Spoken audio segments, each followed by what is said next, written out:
waxaan ka hadlayay dhowr waxyaalood oo dambi layga dhigay waxaa jirtay markii al-shabaab wax ka sheego subax walba maxkamadda la saari jiray wallahi waxaa jirtay sheekh shariif inuu soo habaaray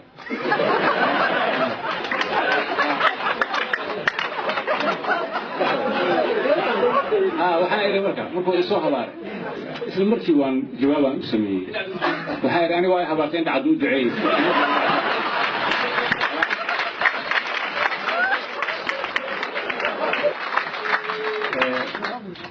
sawir yaraan iga sheekeynaa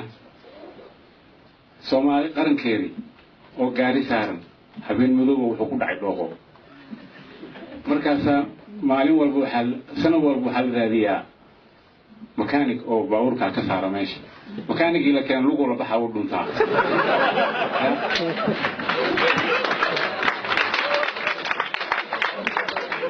marka mid walbo la keeno ama motoorka bar kala baxaa u socdaa qaar rugay la baxeen qaar boolashay la baxeen marka noogu dambeysay ama makaanig fiican loo helay marka iyaga waxay moodayeen makaanig aan macnaha kuwii kore ayaa loo soo dooray markii la arkay ninkaan makaanig khatar yahay oo baabuurkii hagaajiyey oo nolol ku shiray oo hortiisna uu arkaayo wax yaala ayaa waxaa la ninkaan baabuurka u dhaqaajin wax laga kaxeynaya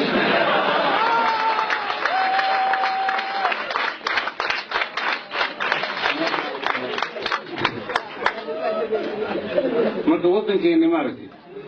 sidaasaa loogu talagalay inuu dhooqadaa ku jiro sarafkiina dushuu ka saaran yahay gaariga shacabkiina way saaran yihiin qofkii loo keenana wax barbuu la baxaa markuu macnaha baabuurkii gobol baa la xadaa maalin walba ninkii noo wanaajiye oo nalalka noo shiray gaariga dhaqaajin lahaa motoorka kiciyey waxaa la ninkan waa nin xunba oo meesha laga qaado baabuurka ku dhaqaajin rabaa lii marka waa saaxiibkay farmaajo ani iyo isaga yaraanteeni waxbaa sawiri jirnay marka waxaa isku guruub aan ahayn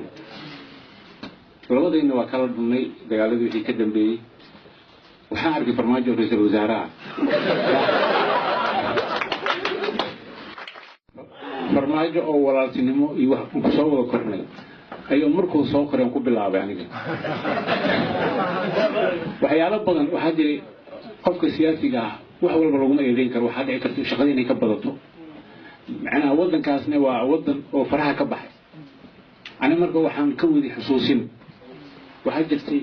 nin u soo dagaalamay oo dawladda ka mid ahaa oo meelo qaarkood lagu xiray oo Ethiopia ka haysatay ayaa xasuusinaya dhowr jeer